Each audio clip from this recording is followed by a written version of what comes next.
This may just become my most played game of 2025, and it is no mere exaggeration. I suppose anything to do away with the literal cluster bomb that was Monster Hunter World, though, as it may, I want to start things off with a story. Back when I was in middle school, one of my favorite games was Cabela's Big Game Hunter 2005 Adventures. As a matter of fact, much of the presentation for my upcoming Dangerous Hunt series stems from my original love of Big Game Hunter. It employed a very simple game feel and progression. There were 6 reserves in the game: forest, marsh, grassland, desert, mountain, and tundra. Each reserve had anywhere from 5 to 15 distinct areas. You'd go to the nearest lodge, stock up on guns, equipment, and whatever tags you needed for the game you were gonna hunt. And then you'd set off into the wild to do what you do. It's a hunting game after all. Well, what's all this then? This is Call the Wild, the Hunter. And yes, I call it that, not the Hunter Call the Wild, because when Expansive Worlds made The Angler, they did change the name, so frick you, that's why. This game originally started with just 2 reserves, but has over the years expanded to 16, no wait, 17. A new update just came out literally on June 17th of this year. This game is massive, and it even puts racing games like The Crew 2 to shame with its incredible size. But I'm not about to sugarcoat it. The sheer magnitude of what this game offers is both its greatest strength and its greatest weakness. And that does make it truly one of the best, worst hunting games I have ever played. Now, I'd planned to do this video a few months ago, but then decided to wait until I cleared Quattro Colinas because, well, it turns out this region in particular is one of the most difficult reserves to clear in the entire game, with just 1/50th of a percent of players actually doing it. Now that I am among that illustrious few, I feel comfortable enough to talk about it. So how I'm going to do this is different from the original script. We're not going to talk about the base game yet. Let's just start with the methodology inherent to any reserve you decide to start at. From the outset, there will be a tutorial of some kind, guiding you to the nearest lodge. You'll pick up some equipment, then go to the lookout tower nearby to survey the landscape. Surveying tells you where your various points of interest are, from constructible hunting blinds to other lodges to little historical monuments. Some tutorials will have you pick up tertiary non-hunting equipment because in most areas, you're setting up things like measuring equipment, lodge amenities, you know. Really, each tutorial has you reporting to the game warden and being their personal assistant. You may or may not be told to hunt certain animals, but the game wants to ease you into it.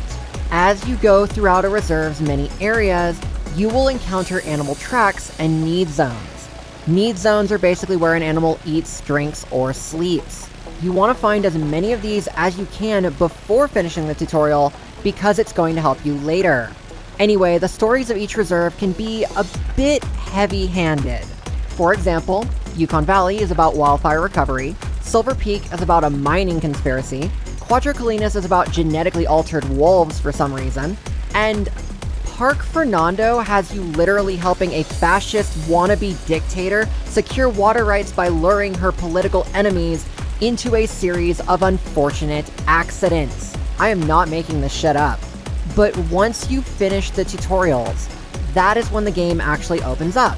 You unlock side quests where you have to do kills of certain animals with certain guns at certain times of the day from certain distances to get the minimum required trophy ratings. These range from bronze to silver to gold to diamond to great ones. Yes, that's a thing.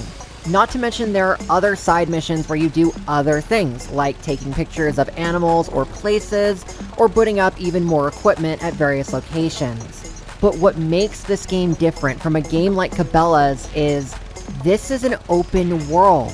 You can complete side missions in any order, whereas Cabela's gave you a linear approach of animals to find and kill. And this is what makes the game start to collapse under its own weight. When every reserve is 30 to 50 square miles, it can take over 2 hours to walk from one end to the other, meaning an ATV is essentially mandatory. But what that also means is there are entire areas within a reserve that you will just never hunt. Ever. Like, in Quattro Colinas, there are no less than a dozen farms where rabbits consistently spawn. but I went back and forth to the same 2 farms that gave me consistent results. There are half a dozen lakes where you can find red deer and wolves depending on time of night, but I went to the same one over and over initially while completely ignoring the others. When animals of multiple types can congregate in the same location, you get in the habit of fast traveling to the same handful of locations over and over, ignoring the other 80% of the map. Cabela's at least got around this problem by limiting what animals spawned in each area. Like, here's the funny thing. When I was hunting for a diamond animal, I looked for red deer at a different lake because I wanted a diamond red deer and I thought I'd have better luck elsewhere. But instead, what I found was a diamond Gredos ibex. Why would I go anywhere else on the map from that point on, if I know for a fact that is the best lake in the area? And it wouldn't be so much of a problem if it didn't lead to A, longer load times, and 2, the game itself being 93 gigabytes in size. Oh wait, sorry, 101 now, I keep forgetting. And I'm not gonna lay all the blame at Expansive Worlds for this, because this is an industry thing. When you download a game, you download the whole game, even parts of it that are paywalled. And when you buy a DLC expansion, what you're actually paying for is a 10 megabyte key that unlocks the content. So while the June 17th update added ASCII Ridge and 8 gigabytes to my hard drive, I can't actually play it without buying a fucking key. And now that we're on the subject of money, things are about to get a hell of a lot worse for this game. All of your in-game currency is going to be essentially wasted. You can use it on some guns, on ammo, on scent eliminators that only half work, on collars and lures, and if you have a ton of money, you can spend it on collapsible blinds or on tents that allow you to fast travel. That's not bad per se, but what you also spend a lot of in-game money on is passing time. In order to change the clock, you have to rest at a lodge, and that costs in-game money. So if you're changing the clock repeatedly, you are pissing away thousands of your in-game dollars. Though I suppose that's not a huge deal because all the best guns and equipment are gonna instead cost you real money. Not even kidding. I'ma be full disclosure. My favorite weapons in this game have been DLC weapons. The Vasquez 45 air rifle for stealth killing small game, and the Hudzik 50 caliber Cavlock, a Civil War style muzzle loader with a range of over 200 yards and the ability to one-shot even a bison. And these 3 weapons, which already feel completely broken, are nothing compared to the Grelk drilling rifle, which is a combination rifle shotgun. If used correctly, the Grelk can dispatch almost any animal in the game. What, is that not enough for you? If you spend $5 more of your real money, you can buy access to an electronic autocollar. And that is the final nail in this game's proverbial coffin. Take the Grelk and the autocollar, go to Yukon territory, set the collar to Canada Goose, and wait in a hunting stand. Do this, and you will never want for in-game money or XP ever again. I mean, imagine if Monster Hunter had done that. Imagine being able to buy Fading Blossom off of a DLC store, or hell, imagine being able to buy weapon augments without ever setting foot in the Guiding Lands. It would be broken as all hell and trivialize the Iceborne expansion, though in hindsight, I would honestly be all for that because Ruiner can absolutely suck my trans dick. Okay, look, at the expense of sounding pedantic, it is my humble opinion that Call of the Wild does nothing to make you feel like you're actually working toward the things you are supposed to be working on. And the reason for that has a lot to do with Leighton Lakes, one of the very first reserves that the game came out with when it came out 8 years ago. Yes, the original release had Leighton Lakes and Hirschfelden as reserves. Hirschfelden in Germany was supposed to be the easy mode reserve, because it has a target range to practice your shooting with, and missions that are more in line with teaching the player how to play the right way. Leighton Lakes, on the other hand, was billed as a more advanced reserve that expects you to already know how the game is played, and delivers some of the most asinine, hard to strategize side missions that every player of the game absolutely hates. Yet in no way does the game ever stop you from going to Latent Lakes first. And practically every new player gets tripped up by this. I know I did, which is why most people will tell you to leave that reserve, go do other things, level up your character, get all the good guns and equipment that you can before going back, or alternately, just pay for all of it in the DLC store. Therefore, Latent Lakes, specifically, is pay to win, in a game where 15 other reserves are pay to play. And that's why the game sucks.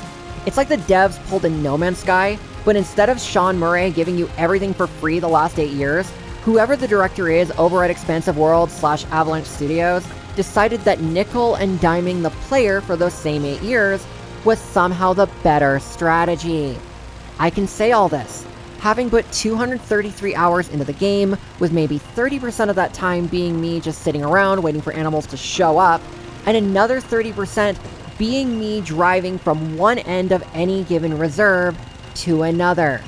Yes, I've harvested 700 animals, and yes, my longest shot that hit an animal's vital organs was a jaw-dropping 440 yards.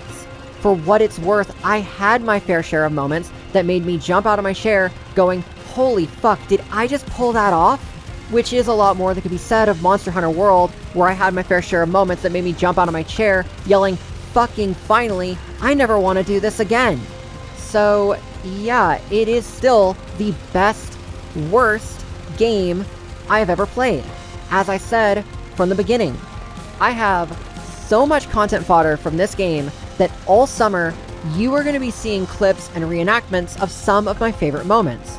Some are stupid, others downright absurd, and then there are those moments that define me as a gamer. I would never regret my original purchase of this game, and I would still recommend others play it, but at the very same time, god damn, this game is a dumpster fire. I just cannot condone spending more money just to buy more DLC, just to play more reserves.